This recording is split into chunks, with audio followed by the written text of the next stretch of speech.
Hello, welcome to today's Yin Yoga practice themed around the concept of love. Take a great big arm circle with me and bring those palms into Anjali Mudra at the center of your heart. As you're resting in an easy seat, either on your knees or cross-legged, start to cultivate some beautiful, long, deep inhales and exhales.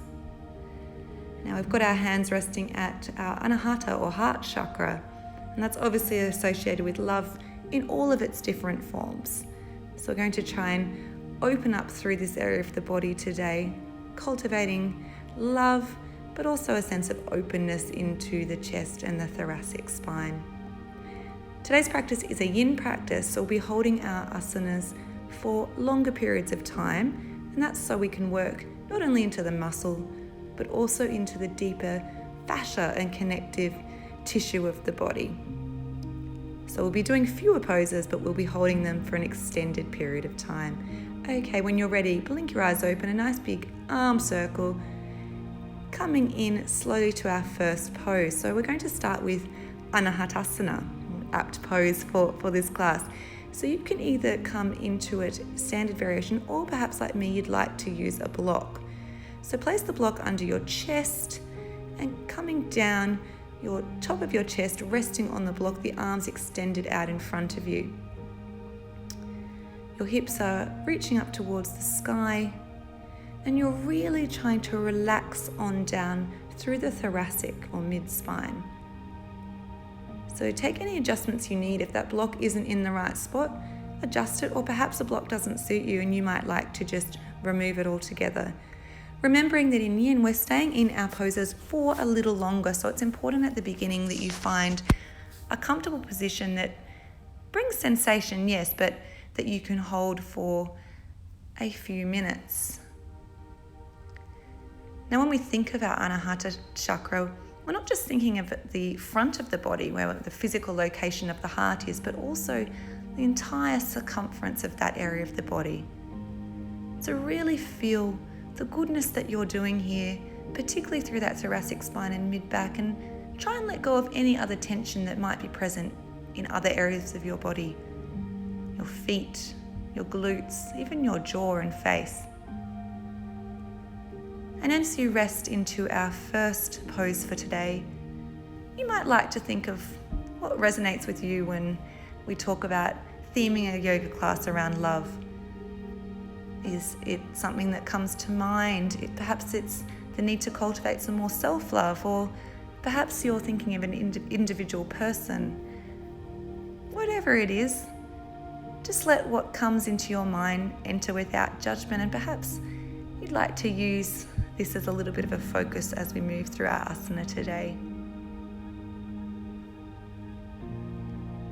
Remembering in Yin that we're not trying to force the breath, so beautiful long deep breaths will be really great here to help you open up, but allow them to come in whatever way works for you. Just for the last few moments, you might like to bend at the elbows, so not having the arms outstretched, just a little bit more of a restorative arm position as we move into the last little portion of this pose.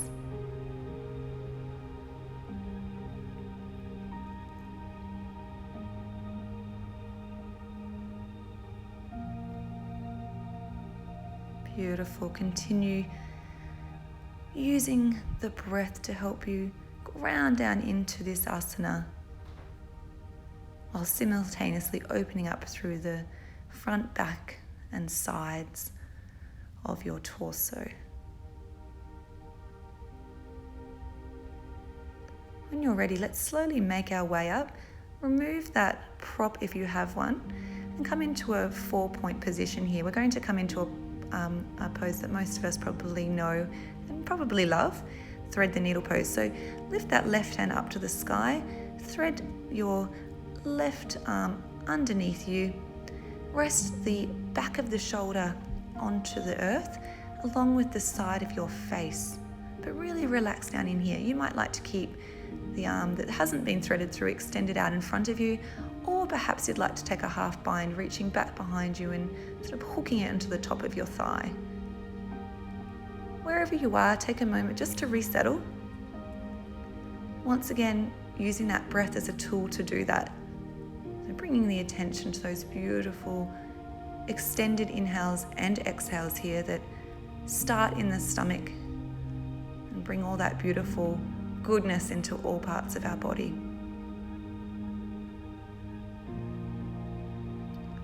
And it is really important that we open up through all sides of this region of the body, because emotionally, when we're a little bit scarred or protective of our heart, which we can all be at times, of course, we tend to close on in, and that can physically manifest itself in tightness through the chest, through the shoulders, and through the back, through the mid-back. It's amazing the connection that physical release through Yin Yoga, particularly with these longer holds, can have, and the benefits it can bring to us from an emotional perspective as well. That's the beauty of yoga as medicine of all kinds, really. Really enjoying this hold here and continuing to just try and let go with the side of your body that's ground down into the earth.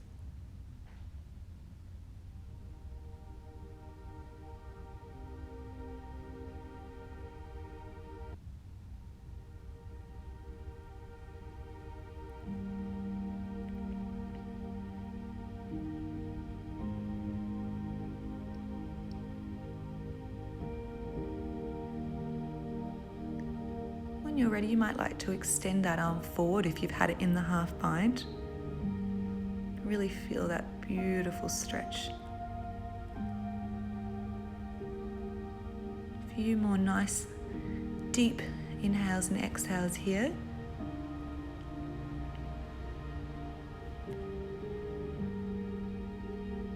And we're going to start moving on back up.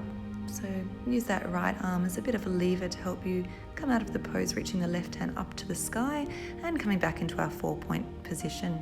Okay, we're going to repeat that on the other side. So this time the right arm comes up, we're threading on down through the body, and we're choosing the variation with the left arm that we'd like to take. So either stretching it out in front of us, or perhaps taking that half bind if that's something you did on the first side.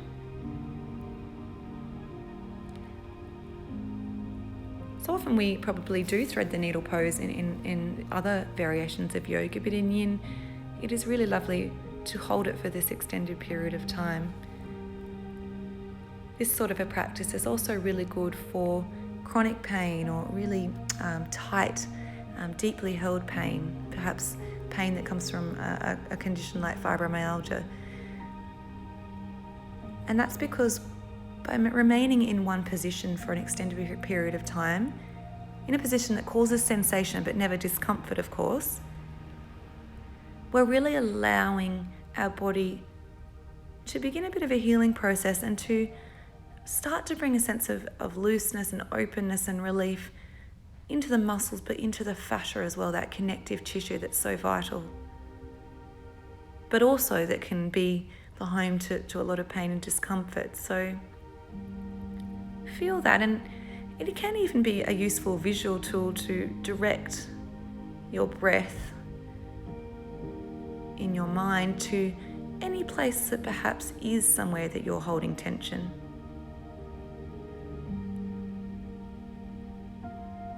Beautiful.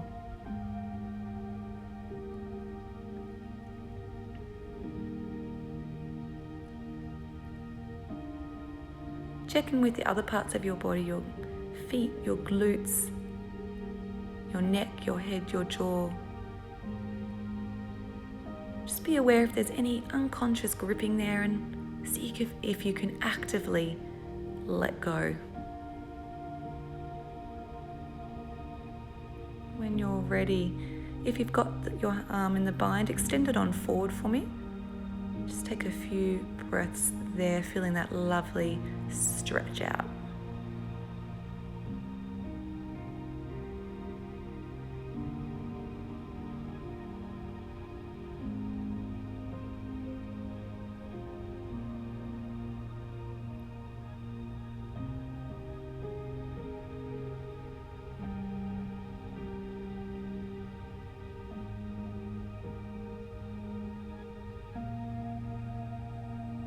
when you're ready, start to come on in, again using that hand as a lever to lift you on up and extending the right arm up to the earth. Okay, we're going to come into a modified child's pose now, or a variation on a child's pose. So the knees are wide apart, the width of the mat really, but then we're going to bring the elbows onto the ground in front of us, bend at the elbows, touching the palms together and resting the palms back behind your neck. So you should feel that really bringing some relief in through the arms as well. Don't worry if you can't touch your palms together. You can just rest them flat down onto your back or continue to have them out in front in a normal child's pose. But I would like you to have the knees wide for this one in a bit more of a restorative variation. Once you've got your version here, again using the breath as your tool to recenter. Now the color we associate with the Anahata or heart chakra is the color green. You will occasionally see it represented as the color pink as well, but traditionally it's the color green. And if you're a visual person, using the color of the chakra around which a class is themed can be really nice, a really nice way to subtly maintain focus on the emotions that we're kind of trying to cultivate through a class. So you might like to visualize a beautiful green color coming in with the breath, traveling through your body and bringing all of the goodness associated with this chakra, love, self-care, and then seeing that beautiful green color exit your body on the exhale.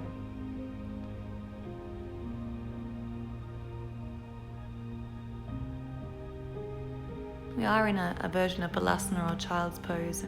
So now could be a really nice time to think about the kind of nurturing love that, we would give to ourselves if we kind of picture the inner child within. So how can we cultivate that kind of emotion and care towards ourselves? It's really interesting when we're in a pose like this where we're curled in and we're kind of withdrawn our senses from the outside world.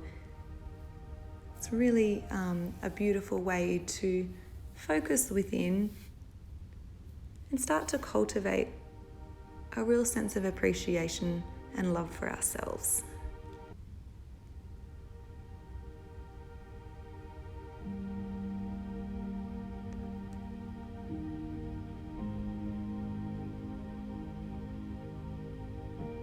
If you do find discomfort from your arm position being like this, do feel free to extend the arms out in front of you. However, for a lot of us it can feel really nice to have this opening up through the back of the arms as well.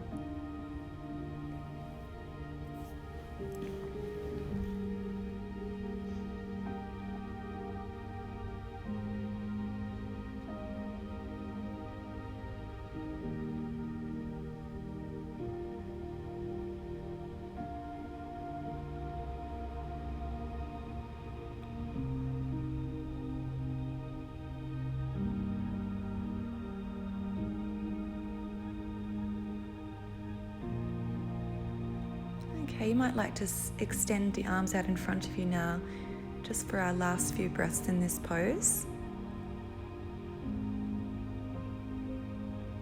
And hopefully you've felt some release and relief come into the hips as well. Okay, slowly make your way up, however you would like. Bring those hands to the heart center as you just take a moment to recenter with your breath. Beautiful. Okay, we're going to start moving down into our next pose now, Sphinx Pose. So if you can stack those elbows below your shoulders, position the arms quite wide apart on the mat,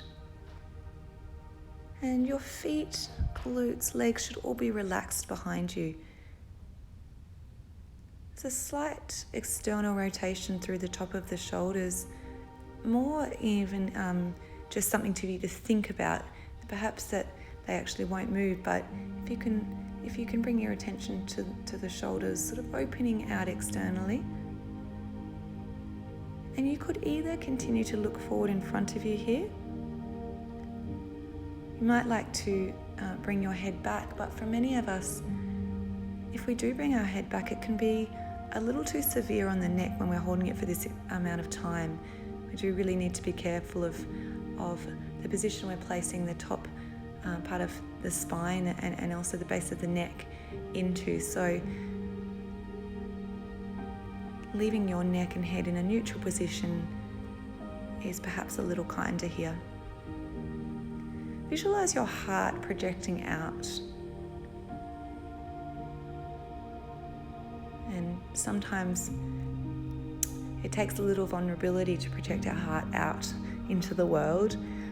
And obviously through experiences we can tend to cave in on our heart, and our chest becomes tight, our shoulders become rounded. So this is a beautiful pose physically to undo that kind of perhaps damage or tightness, I should say, but also emotionally to remind us that it's lovely to be able to project our loving energy out into the world around us and to others as well that might need it. Really common here to tense up through the glutes. Try not to hang on there. Relax through those glutes and through the feet. And in Yin, we're not as concerned with the minutiae of alignment. Obviously, we want poses to be in alignment. However, in poses like this, we do really want to allow the feet to flop out and relax if that's what naturally occurs. Yin's less about control and more about letting the beauty of a shape or an asana unfold naturally and letting the body almost do its own healing work for us.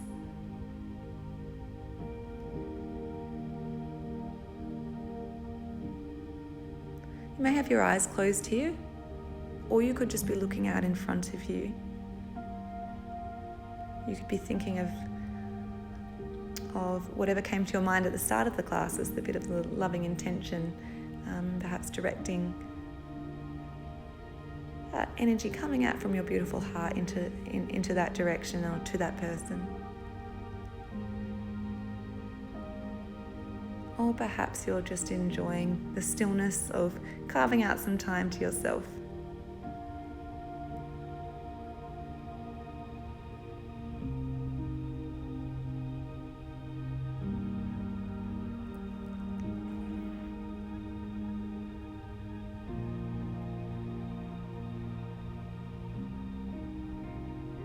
It is Valentine's Day as I record this, and I think what a lovely gift to give to ourselves on Valentine's Day, a little bit of a time to just refresh our mind and our body as well.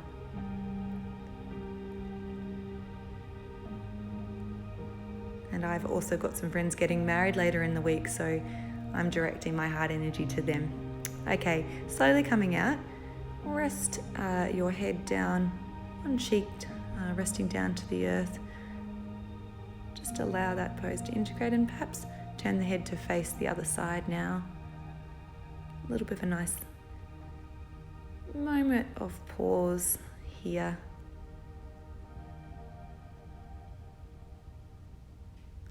Okay, slowly start to make your way up through bent knees, up into a kneeling position. I'm actually going to come forward into Anahatasana, or like a low lunge position here. So settle in, rest your hands on your thigh if that helps with balance. You could even use blocks here, but if you can, circle the arms overhead and come into a bit of a cactus shape with the arms. So the elbows are bent, the palms are projecting out in front of you. This can be really beautiful because it does help us project that chest out and does bring some openness through the thoracic. So we talked earlier about that 360-degree sort of circumference of the region in which the heart is located, and we're trying to bring openness through that entirety of the region of the body. So this is a really lovely pose because whilst we're projecting the heart, the front of the heart forward, we're also using the arm position to gain some openness into that thoracic spine that for many of us can become quite tight. Closing down the eyes if you'd like here. That may or may not affect your balance, and you might like to leave them open.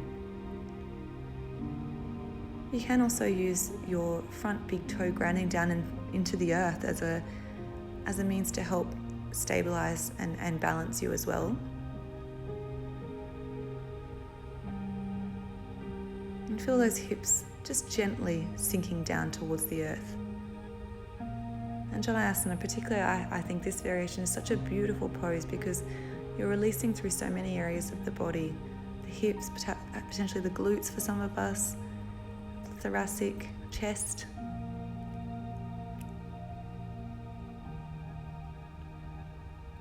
When you're ready, slowly making your way out, perhaps ungracefully like I did, or perhaps you're a little more graceful, and just come in and swap sides. So come in whichever way suits you. Once you've settled into the leg position, a really nice big circle through the arms and once again into that cactus shape.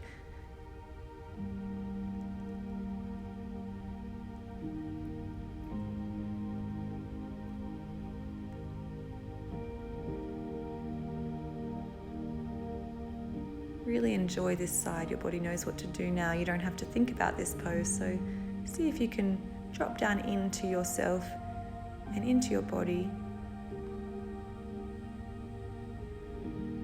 opening up through that full region of the torso.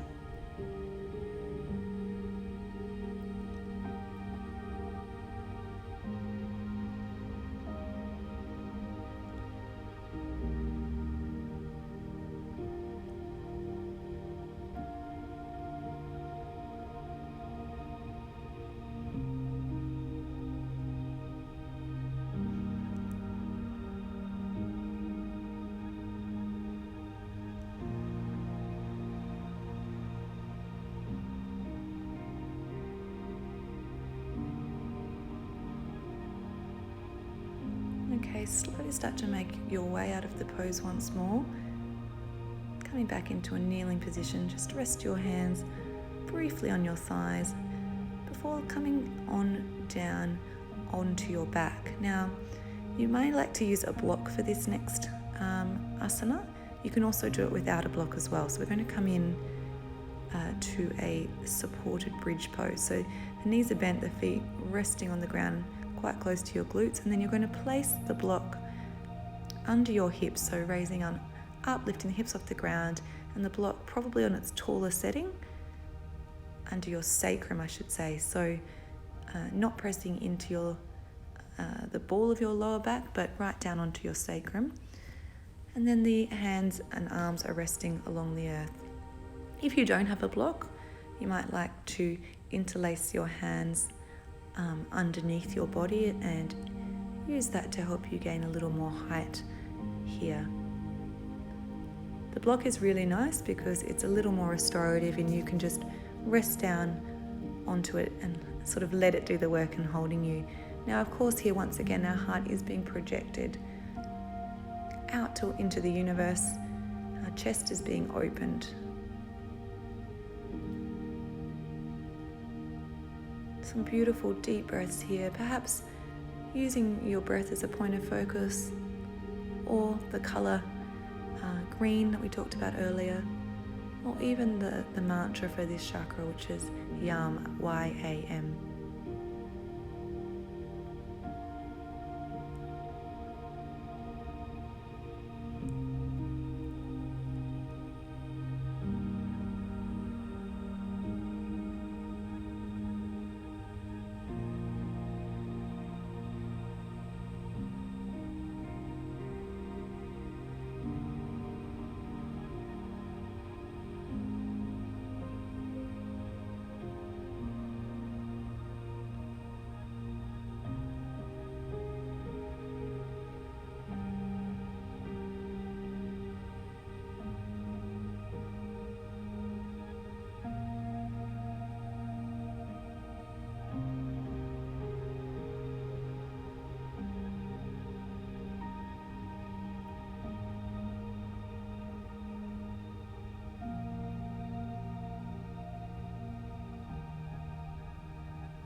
you're getting ready to come out now, removing the block if you have it, and slowly resting down.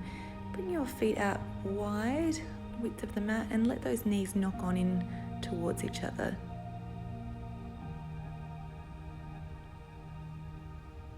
Let the full length of the spine rest on down along the earth. And when you're ready, rolling onto one side and coming over and down onto your stomach. Just rest briefly here and then start to bend the legs. So bending in at the knees and lifting the heels and the feet towards your glutes. Just really nice and easy, bringing some movement back into the legs. Resting on your forearms. Just almost windscreen wiping your legs. Okay, when you're ready, bring your arms around, grab the outside edges of your feet, coming up into bow pose. So lifting on up. Now, in bow pose, there will be some movement probably, so it's okay if you're not completely static. Also, because this is a yin class, we're not going to come up into a really full overextended version of bow. So, those knees are going to remain quite close to the earth, and it's a lot more of a restorative version of bow pose. So don't sort of try and come into necessarily into your full expression. Just keep it at a level that's, if anything, quite relaxing. Once again here, we're still cultivating that opening up through the chest. So keep that focus in mind as well. Beautiful. Slowly start to release on down. You might like to keep hold of those feet for a minute, even though you're resting everything else down, and just squeeze those feet into your body. Just getting that nice release before letting them go and releasing on down. Okay, we're going to come into our final pose before Shavasana, and that's fish pose. So bringing the palms underneath your glutes, so one at a time. Palms are facing down, and rest them on down underneath your glutes.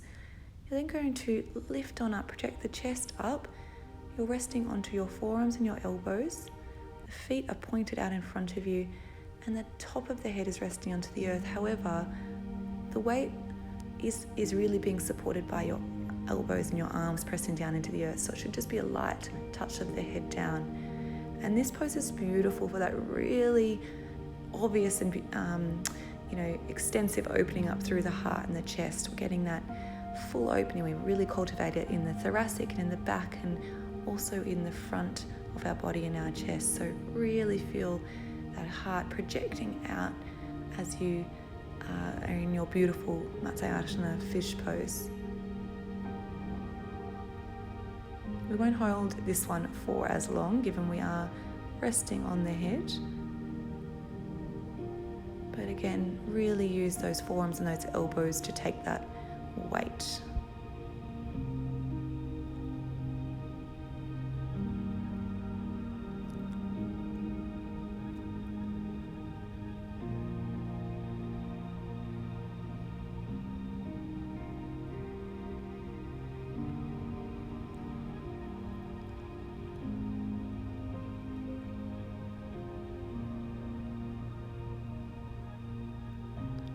Okay, when you're ready, start to come out. So bring the feet back in to touch the ground. Use that to allow you to move your palms out from underneath you. And then we're going to come into our Shavasana pose. So just perhaps look up the length of your body. Make sure that you're aligned straight down your mat. Feet are splaying out to the side. The arms are resting beside you, but give yourself a bit of space, and the palms are facing up. Now really let go in this Shavasana. So whatever happens with your feet and your arm position, just be guided by what feels the most comfortable. And rest the whole weight of your body down into the earth. So almost as if you're a marble statue lying down on a mat. How can you become as heavy as possible? Really actively relax. through all parts of your body.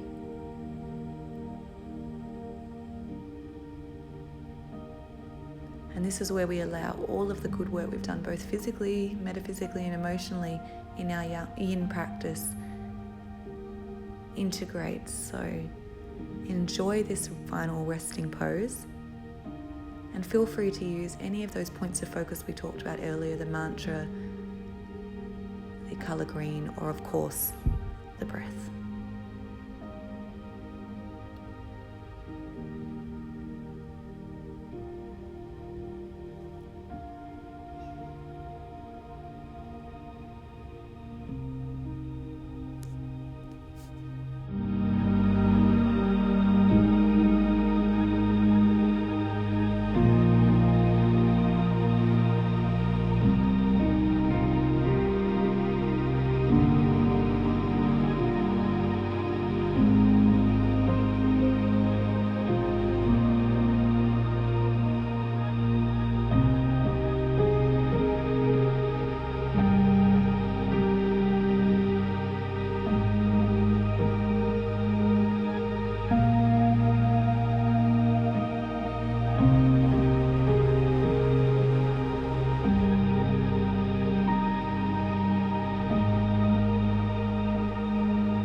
Starting to bring your awareness back into the room now, feeling your body touching the mat, taking some small movements with your fingers, your toes, perhaps a full body stretch, extending the arms overhead and pointing the toes.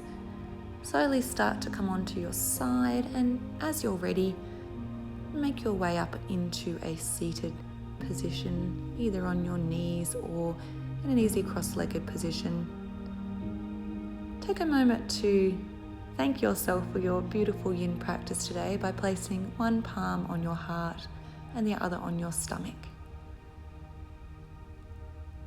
Feel the hands expand out as you take your beautiful inhales into your body. And when you're ready, a lovely arm circle overhead, palms come to Anjali Mudra at the center of your heart. Thank you so much. Namaste.